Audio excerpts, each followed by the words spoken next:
BVM खबर 24 के सभी दर्शकों का हार्दिक अभिनंदन है। हिंदी पत्रकारिता का इतिहास और भूमिका की 10वीं कड़ी हम आज शुरू करने जा रहे हैं। नमस्कार, मैं जगभूषण शर्मा। हिंदी पत्रकारिता के इतिहास और भूमिका में हम 9 कड़ियाँ अब तक पूरी कर चुके हैं, जिसमें हमने भरसक प्रयास से ये कोशिश की है कि उस दौर में यानी 1826 के यानी 19वीं शताब्दी की बिगिनिंग कह सकते हैं में किस तरह से हिंदी समाचार पत्र शुरू हुए और जिसे आप कह सकते हैं हिंदी पत्रकारिता क्यों शुरू हुई, इसकी भी वजहात हैं काफ़ी सारी जिसकी हम बात कर चुके हैं। और कौन सा पहला पेपर था उसके बारे में भी हमने बात की, उदंत मार्तंडे।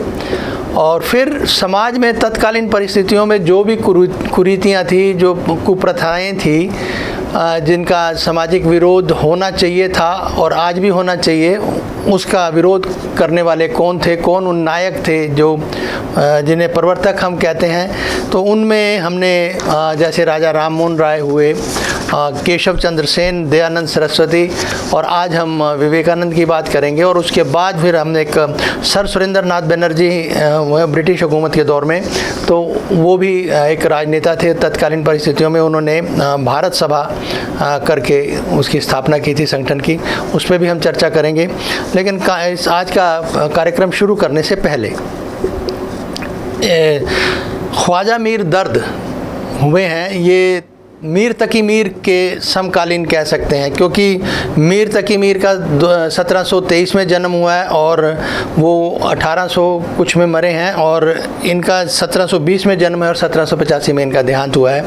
ये भी बहुत प्रसिद्ध और बहुत जिसे गंभीर प्रवृत्ति के कवि, और वो थे शायर।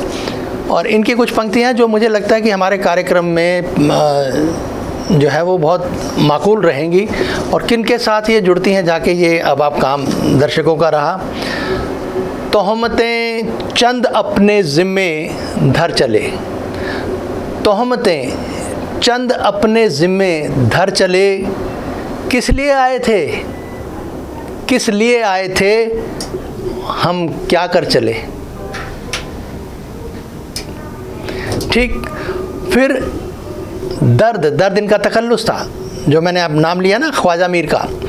दर्द कुछ मालूम है, दर्द कुछ मालूम है, ये लोग सब किस तरफ से आए थे और किधर चले।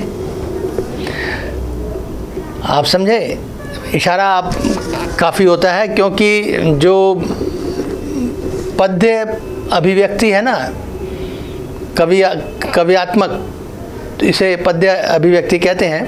प्रोज एंड जैसे पोइट्री होती है, तो पोइट्री की बात कर रहे हैं, पद्य मतलब पोइट्री से है। तो पोइट्री में जब अभिव्यक्त करते हैं तो वो इशारा होता है, तो उसी की है। तोहमतें चंद अपने ज़िम्मे धर चले, किस लिए आए थे, हम क्या कर चले।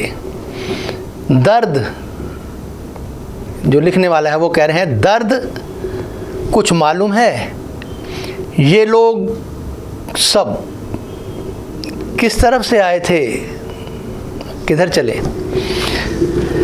चलो, ये एक शुरुआत है, तो मैं इशारा करना ही पर्याप्त होता है, और इशारे से ही अगर बात समझ में आ जाती है तो बहुत अच्छा, नहीं तो नहीं समझ में आती तो फिर जो मर्ज़ी करते रहो। उन्होंने नहीं समझना तो नहीं समझना भाई, जो मर्ज़ी कर लो, हमें को क्या फ़र्क पड़ता है, कहते रहो।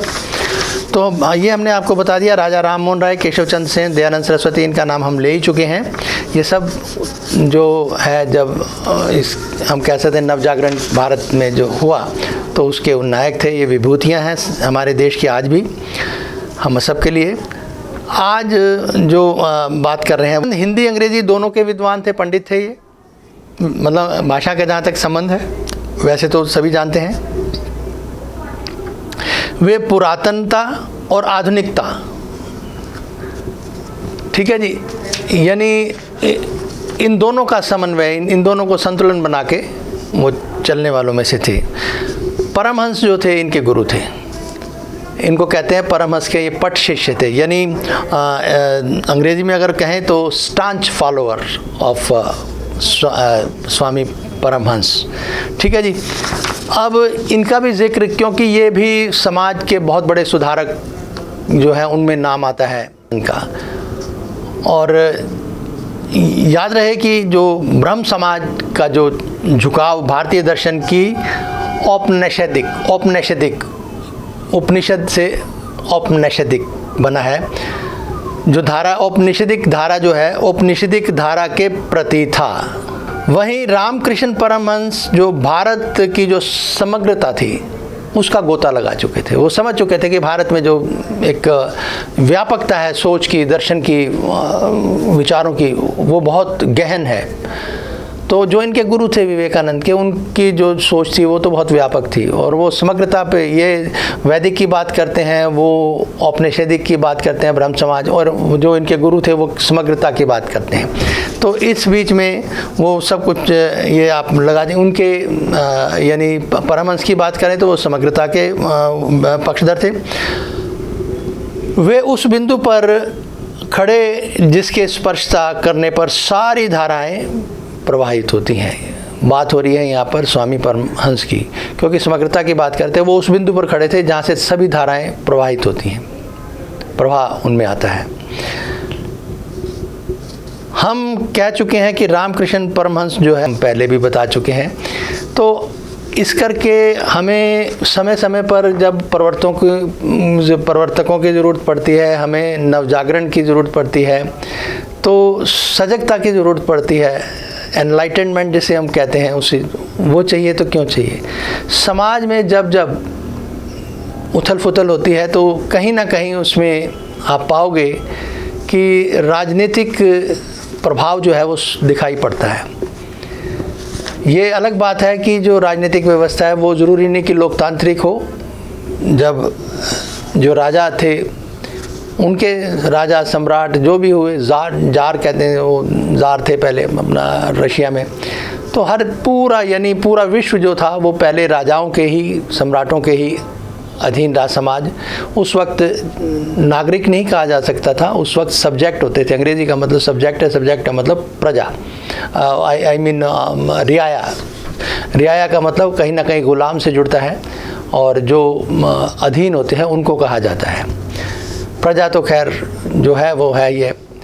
और आज हम लोकतांत्रिक प्रणाली में हैं, तो जहाँ पर भी कहीं आप समझते हैं कि राज सत्ता की तरफ जब देखते हैं तो हमें समझना चाहिए कि समाज जुड़ रहा है या कहीं खंडित हो रहा है, राष्ट्र जुड़ रहा है या खंडित हो रहा है। क्योंकि व्यवस्था जब छिन्न भिन्न होती है तो कहीं ना कहीं जो समाज में उथल पुथल होती है, उथल पुथल होती है तो बेचैनी होती है, बेचैनी होती है तो अपराध भी कहीं ना कहीं बढ़ते हैं। विशेषकर जो नौजवान पीढ़ी है, अगर वो गुमराह हो जाती है, बेरोज़गार हो जाए, शिक्षा से वंचित रहे, क्योंकि आज दो तीन बिंदुओं बड़े सिंपल और सरल तरीके से हम गौर कर सकते हैं। हमारे यहाँ पर उपचार महंगा, आहार वो महंगा, पढ़ाई वो महंगी, ठीक है जनाब, ये सब कुछ हमारे सामने है। और व्यवस्थित रखने के लिए समाज को क्या क्या चाहिए? पेट भरने के लिए आहार चाहिए, स्वस्थ रहने के लिए उपचार चाहिए, और ज्ञान के लिए हमें शिक्षा चाहिए।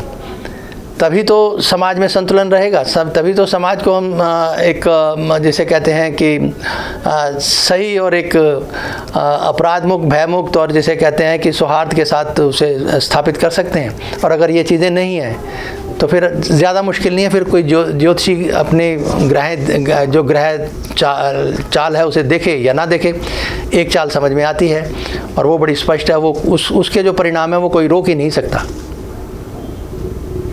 तो आज के हमारे इस जो हमारी जो 10वीं कड़ी है हिंदी पत्रकारिता का इतिहास और उसकी भूमिका में फ़िलहाल इतना ही, और 11वीं कड़ी में हम और आप फिर मुखातिब होते हैं एक दूसरे से, आपके सामने फिर प्रस्तुत होंगे। नमस्कार।